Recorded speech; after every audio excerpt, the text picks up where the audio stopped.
Hello बच्चों, make it easy online platform पर आप लोग का बहुत बहुत स्वागत है। तो भाई एचपीसीएल की तैयारी आप लोगों ने स्टार्ट कर ही दो दी होगी, है ना। ऑब्वियस सी बात है भाई, इतना टाइम हो चुका है, आप लोगों ने बहुत अच्छे से तैयारी स्टार्ट कर दी होगी और पीवाईक्यू भी आप लोगों ने अच्छे तरीके से एनालिसिस कर लिए होंगे।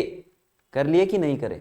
नहीं करे तो कोई दिक्कत नहीं है भाई। आपके प्रिपरेशन को और अच्छे तरीके से और सटीक तरीके से बेहतर बनाने के लिए मैं स्पेशल आप लोगों के लिए पीवाईक्यू का एनालिसिस लेकर आया हूं, जहां पर हम लोग सब्जेक्ट वाइज बात करेंगे कि मैथ्स में किस किस चैप्टर से कितने कितने क्वेश्चन पूछे जा रहे थे पिछली बार, रीजनिंग के किस चैप्टर से कितने क्वेश्चन थे और इंग्लिश के किस टॉपिक से किस चैप्टर से कितने कितने क्वेश्चंस थे। ठीक है, क्योंकि जो आपके पास ये एनालिसिस होता है ना, पीवाईक्यू एनालिसिस, वो आपको बताता है कि पेपर का पैटर्न इस तरीके से है, इस चैप्टर से इतने इतने क्वेश्चन लगभग आपके पास पूछे जा रहे हैं। तो आपकी बार भी आप लोगों को इन चीजों पर ज्यादा फोकस करने की जरूरत है। ठीक है, तो जरूरत तो बहुत ज्यादा भाई, ऑब्वियस सी बात है। प्रिपरेशन अगर आपको करनी है तो सबसे पहले हमें पीवाईक्यू देखना होता है, सबसे पहले हमें एनालिसिस करना होता है कि यार किस चैप्टर से कितने क्वेश्चन बन रहे थे पिछली बार कौन सा चैप्टर मोस्ट इंपॉर्टेंट था, सबसे ज्यादा क्वेश्चन किस चैप्टर से बन रहे थे। मैथ्स की बात करें तो कौन से टॉपिक से कितने क्वेश्चन बन रहे थे, इंग्लिश में कहां कहां से आपके पास वो क्वेश्चन पूछ रहा था, क्योंकि कहीं ना कहीं आपकी बार भी आपके पास सिमिलैरिटी जो है वो उसी तरीके की रहेगी।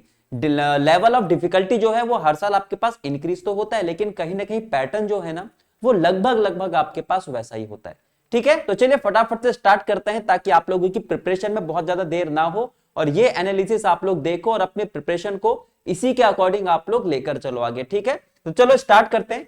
सबसे पहले बात करते हैं इंग्लिश की।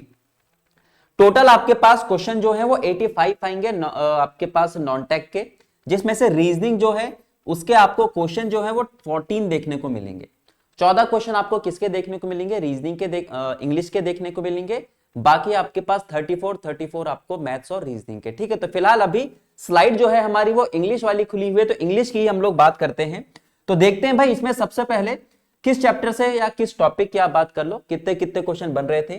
तो सबसे पहले वन वर्ड सब्स्टिट्यूशन की अगर बात करते हैं तो दो दो क्वेश्चन आपके पास इसके हर सेट में बन रहे थे। पिछली बार जितनी भी आपके पास शिफ्ट हुई थी, हर शिफ्ट में आपके पास वन वर्ड सब्स्टिट्यूशन के दो दो क्वेश्चन थे। स्पेलिंग एरर की बात करते हैं तो इसके भी आपके पास दो दो क्वेश्चन थे। यानी देखो सबसे इंपॉर्टेंट चीज पता है क्या है? वोकैब। कितने अच्छे तरीके से आप लोग चीजों को याद रखते हो, क्योंकि वोकैब याद करोगे तो आपके पास मैक्सिमम चीजें ऑटोमेटिक आपकी कवर हो जाएगी। ठीक है, स्पेलिंग मिस्टेक की बात करें, स्पेलिंग एरर की बात करें तो दो दो क्वेश्चन यहां से भी देखने को मिले। एंटोनिम्स की बात करें तो दो दो क्वेश्चन यहां से भी देखने को मिले। सिनोनिम्स की बात करें तो एक एक क्वेश्चन आपके पास यहां पर भी देखने को मिले।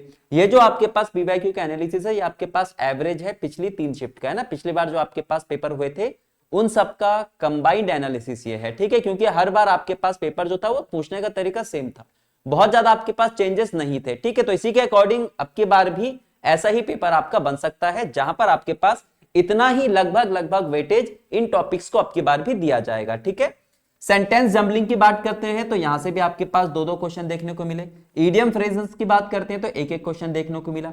प्रोवर्ब की बात करते हैं तो एक एक क्वेश्चन आपको देखने को मिला। पैसेज की बात करते हैं, अनसीन पैसेज जो होता है वहां से भी आपके पास हर शिफ्ट में एक एक क्वेश्चन देखने को मिला।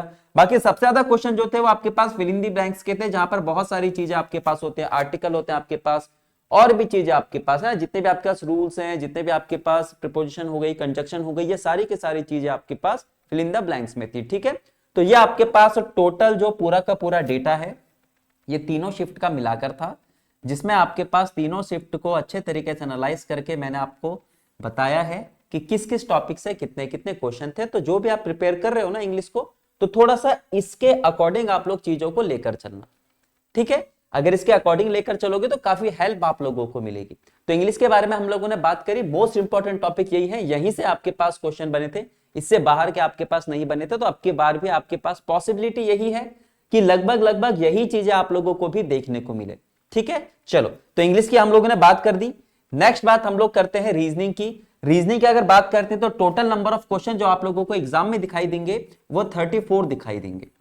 ठीक है, टोटल नंबर ऑफ क्वेश्चन जो है वो कितने दिखाई देंगे? आपको 34 दिखाई देंगे। और ये जो आपके पास 34 क्वेश्चन है ये किस किस चैप्टर से कितने कितने आ सकते हैं या फिर कितने कितने आए थे, उसका हम लोग क्या करते हैं, डिस्कस करते हैं। सबसे ज्यादा क्वेश्चन जो थे आपके पास वो सिटिंग अरेंजमेंट थे, 5-6 हर एक शिफ्ट में आप लोग को देखने को मिले। ठीक है, एनालॉजी की बात करते हैं तो यहां से भी आपके 5-6 क्वेश्चन।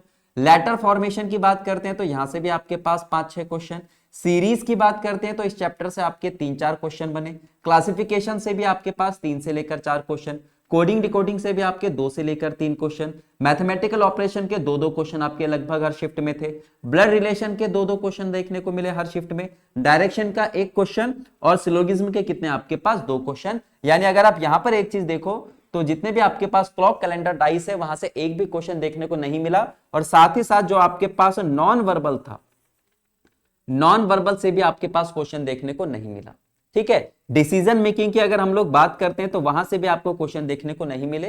यानी आप कह सकते हो कि पूरा का पूरा जो आपके पास क्वेश्चन बन रहे हैं ना ये एचपीसीएल में, वो सिर्फ और सिर्फ आपके पास वर्बल वाले पोर्शन से बन रहे हैं, नॉन वर्बल वाला आपके पास कुछ भी नहीं था।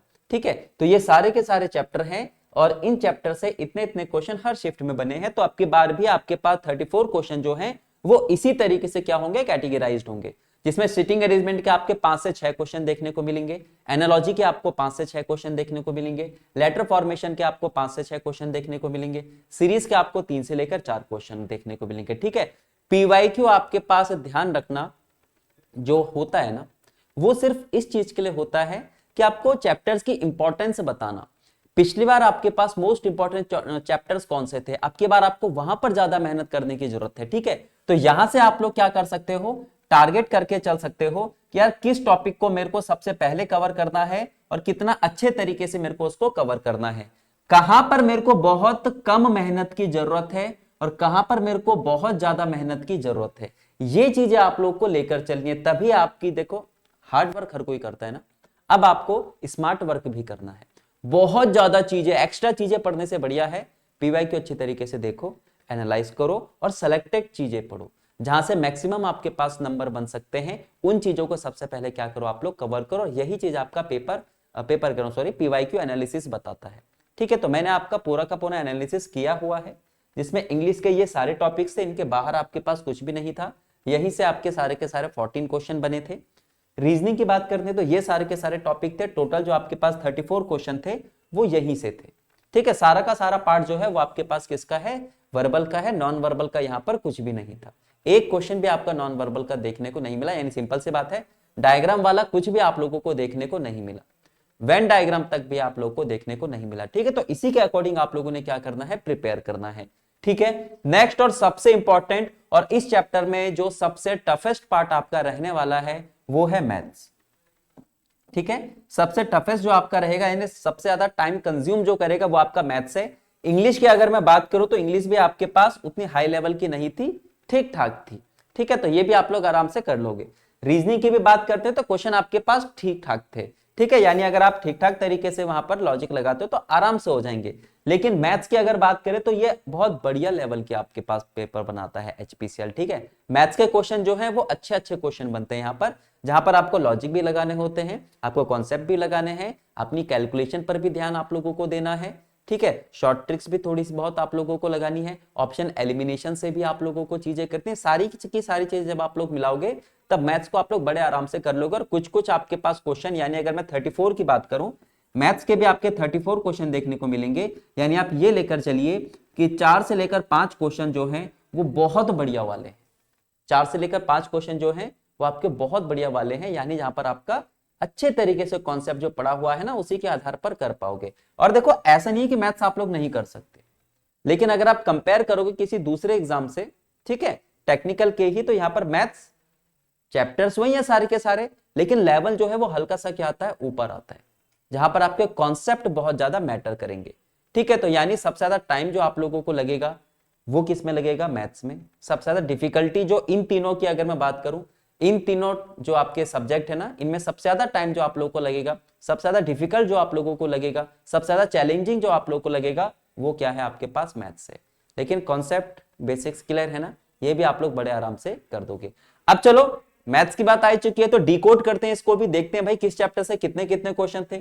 प्रॉफिट एंड लॉस के आपके 3 से लेकर 4 क्वेश्चन, मेंसुरेशन के लगभग आपके पास 5 क्वेश्चन, सबसे ज्यादा क्वेश्चन आपके पास यहीं से बन रहे थे। टाइम स्पीड डिस्टेंस के 3-4 क्वेश्चन, सिंप्लीफिकेशन से 4 से लेकर 5 क्वेश्चन, यहां से भी ज्यादा क्वेश्चन देखने को मिले।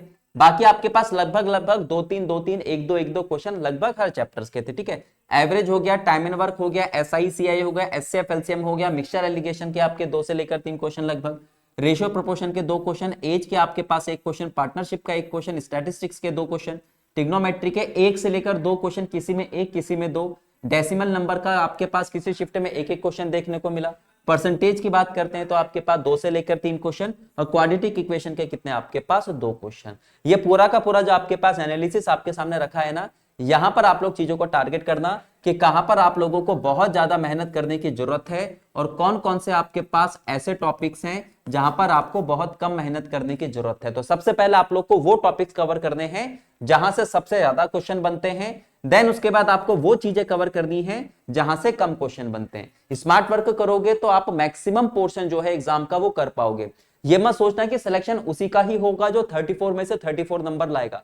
34 में से 30 नंबर वाला भी सिलेक्शन ला सकता है ना। मतलब अगर मैं नॉर्मल सी बात करूं कि अगर मैं बोलूं एग्जाम जो है वो 100 मार्क्स का है, तो ये मत सोचो कि सिलेक्शन सिर्फ 100 में से 100 वाले का ही होगा, 100 में से 95 वाले का भी होगा और 90 वाले का भी होगा, है ना। ऐसा ना हो कि बहुत ज्यादा के चक्कर में हम मेरिट तक भी ना पहुंच पाए। यानी आपको चीजों को टारगेट करना पड़ेगा कि किन क्वेश्चंस को मैंने सॉल्व करना है, किन चैप्टर्स को मैंने सॉल्व करना है, किसको मैं अभी के लिए स्किप कर सकता हूं, क्योंकि हमारा जो मेन मोटिव है वो है क्वालिफाई करना।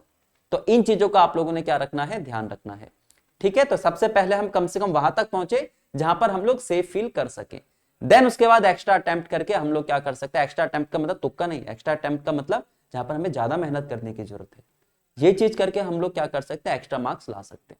ठीक है, तो ये पूरा का पूरा एनालिसिस आप लोगों के सामने था, जहां पर इंग्लिश के सारे चैप्टर मैंने बताए हैं, रीजनिंग के सारे चैप्टर बनाए हैं और मैथ्स के यहीं से क्वेश्चन बने थे, इससे बाहर नहीं बने थे। अब की बार भी आपके पास यहीं से बनेंगे, इसके बाहर का नहीं बनेगा।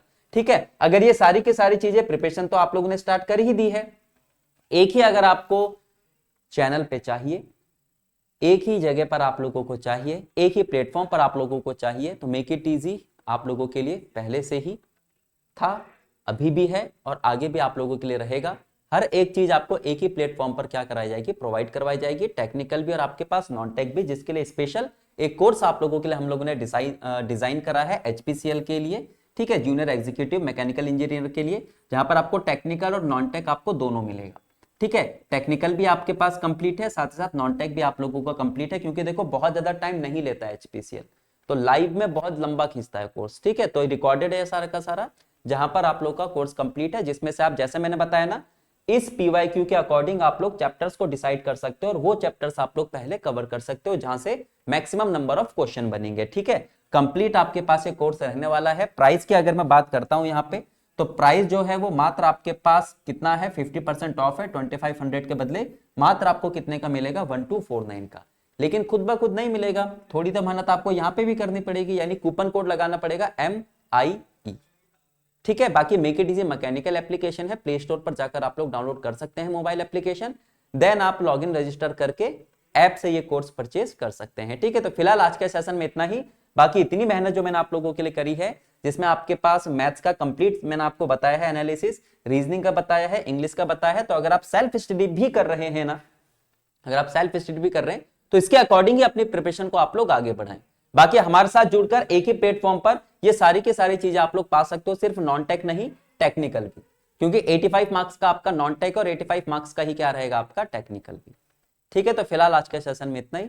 अगले सेशन में आपसे मिलते हैं ऐसे ही मोर इंफॉर्मेटिव और मोस्ट इंपॉर्टेंट सेशन के साथ। Okay, thank you.